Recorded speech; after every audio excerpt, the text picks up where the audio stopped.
Hi there, it's Phil from parklings.com. I hope you're all having a great day in your garden. It's a great day for me because it is Peas Day. And now I don't mean sugar snap peas, I mean the letter peas. Because it is Philip Parker from Parklings picking purple peppers. And that was a lot to say in one go, in one take.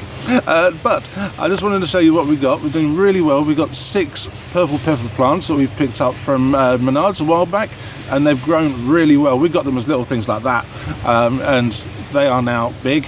And I'm going to show you what we got. So once we've picked them, we're going to show you the lot. And then we're going to have Sandy in and she's going to be freeze drying them. So let me pick these with you then. And then we'll see what we got. So here we got 2 of the purple pepper plants. They're looking absolutely beautiful, lovely healthy leaves. I'm really happy with that. But if we just delve in here, let's see what we got. Oh, they're almost ready. Look at that.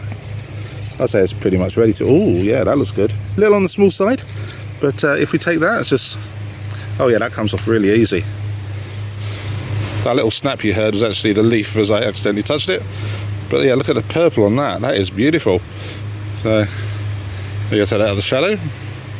That's gorgeous. I love it. Beautiful. Look at that. First year doing these. Glad I did. They're pretty good when they're just green, but I do like mine with a nice bit of colour on them. I like them to go to what they're supposed to be. However, if you leave them too long, they start going to red, and it seems that pretty much all peppers go to that colour by the time they're finished. But if I leave them too long, they're going to go off, so this is perfect. It's as long as I want to wait. And at the moment, Sandy, there she is. Hello. Hi. She's cutting all of these up. These are the orange ones we had. These were the sweet ones, very sweet ones. The purple ones are too, but these are really sweet. With some mushrooms, and Sandy's going to be freeze drying these. Looking good. There's some more. We get these cheap from the shop, so make the most of them. Freeze dry them. Lasts forever. There you go. That's the purple peppers again. Absolutely gorgeous. Here's an example of our freeze drying. That's from the 15th of August this year. Absolutely gorgeous. And so what are we going to do with them? So they're back to normal? Oh, you just add a little bit of water, but to be honest with you, usually we just put them into our casseroles or our soups or our stews just as freeze-dried, and then the liquid of the dish rehydrates them. So what's your preferred way of cutting the peppers? So I like to cut the top off the pepper so that I can most easily get the stalk out. Okay. So here's how I do it. I cut down fairly thinly and leave just that bit. And then I can just cut around the wall of to cut away the seed head and pull that out. Just like so, real easily. Yeah. Then I can just tap out any remaining seeds and it's clear. Okay, nice. And then with this part, I can just break away the top.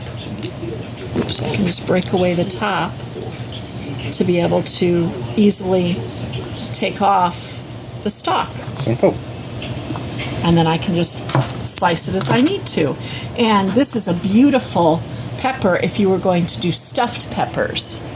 So this is a beautiful way of doing it if you were going to do the stuffed peppers, because it gives you a really nice bowl in which to stuff. Nice. There you go. So here we are getting the freeze dryer loaded with our peppers and our mushrooms from grocery store. This is the 4th and final tray. We've got 3 of peppers, and these are looking great. So these are going to go into the freeze dryer now, and it'll be tomorrow when they're finished, so I'll show you when we take them out. We just use our standard settings. So we're on a dry temperature of 125 Fahrenheit and a freeze temperature of -10. So effectively these are the settings that you get when you buy the machine. We believe. Basically what we do, and it works well. Is that about right? That's exactly right. Good. We'll wait for the finished stuff. So we're back at the freeze dryer. The freeze dryer has been processing now for 57 hours. It's been done for a long time, but I just keep extending my final dry time because we've just not had time. We've been busy all day and haven't had time to process the batch until now. So I think it's about 9 o'clock on the day after, the next day after. You can keep them going, but this is very dry, so it's ready to go. So in order to get it out, this is the process that I use. I press the cancel button, and then I open my valve here on the side. So you see that? And then you'll see here there's a large ring, and what will happen is as the vacuum releases, that ring goes away.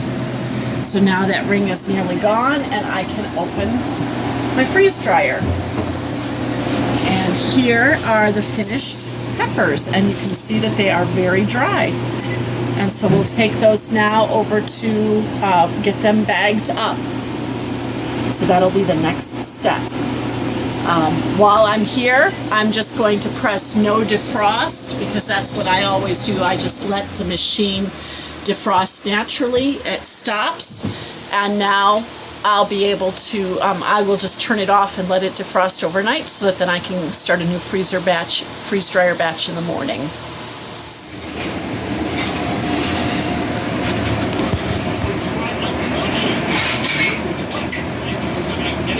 Purple peppers. And there's some of the orange ones. More, and then here's the mushrooms. It's real easy. I'm just going to put the mushrooms into a jar. We use them up so fast that I don't even bother with oxygen absorbers on the mushrooms, because they'll be used up in a week or so, the way that we go through them. So I'm just getting them all put into this large jar.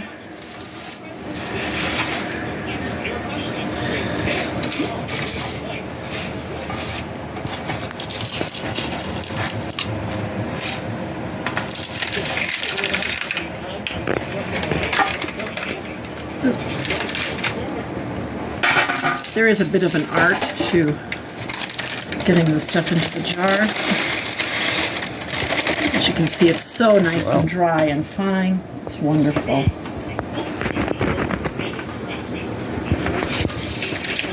And I've got a couple more on this other tray. I'll just get them put in real quick. Trying hard not to get the peppers that were on the same tray, but no problem.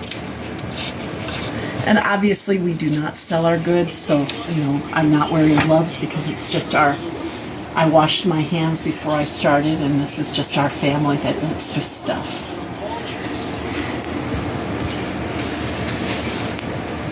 Okay, so that'll do for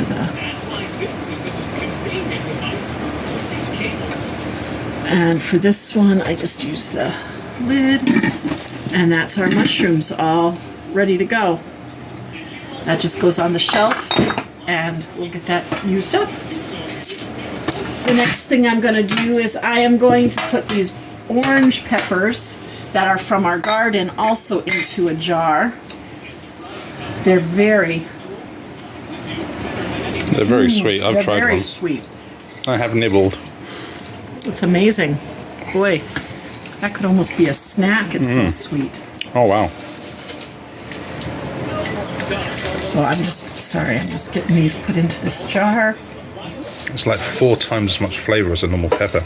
The sweetness is good. Oh, it's a green one. Purpley green one. Where? No, that's that one. There were some green ones in the. There were some that were green in the.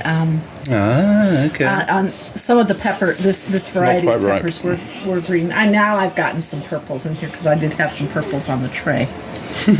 But I'm just going to fill this jar, so if some purples get in, it's okay.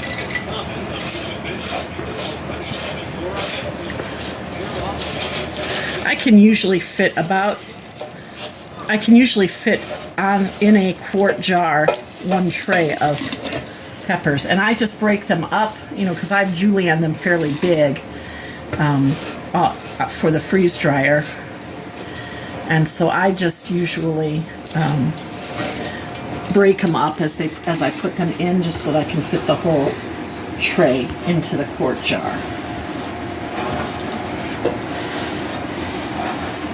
And then with the quarts, what I do is I use this handy dandy, I won't put an oxygen absorber in again because this will get used fairly quickly, but I use this vacuum sealer to vacuum seal it.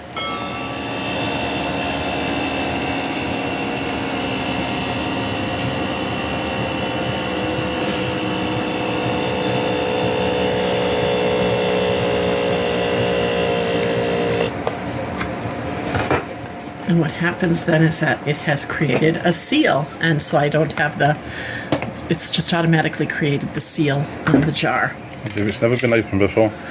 Yes. So that then, and I do keep the lids on them, but that then is ready for the shelf as well. And with these last two trays, I'm going to use a gallon-sized Mylar bag, and this will be for longer term storage. I am currently using a little bit cheaper Mylar bags. That's what I've got. That's what I got on Amazon. I didn't realize they were not quite as thick as the Harvest Right bags or the bags that I've gotten in the past. But they'll do, hopefully.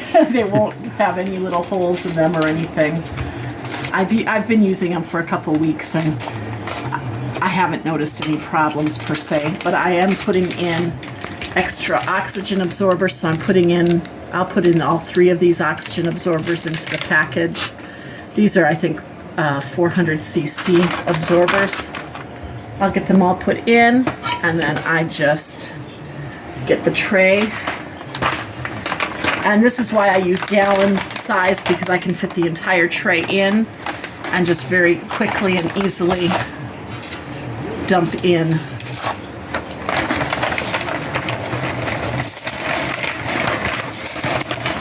the peppers.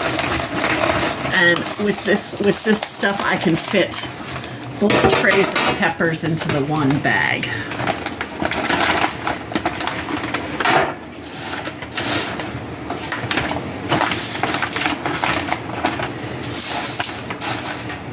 You had one escapee. A couple of escapees, yeah. on the second tray, because it ends up filling it up fairly quick.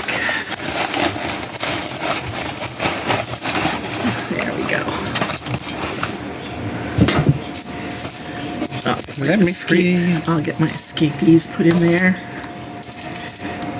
And then with the Mylar bags, I've already put my oxygen absorbers in, so I will then just seal it with the Ziploc seal that it has. It's a resealable bag. And then I will use my Harvest Right bag sealer. And there's a little ding, and I always do it 2 or 3 times. I always seal it about 2 or 3 times. There we go. So there you have it.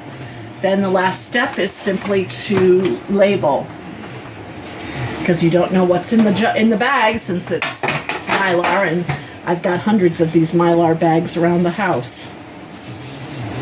That thing I keep forgetting with my tomato seeds. Today's the 3rd. And so this was garden purple peppers.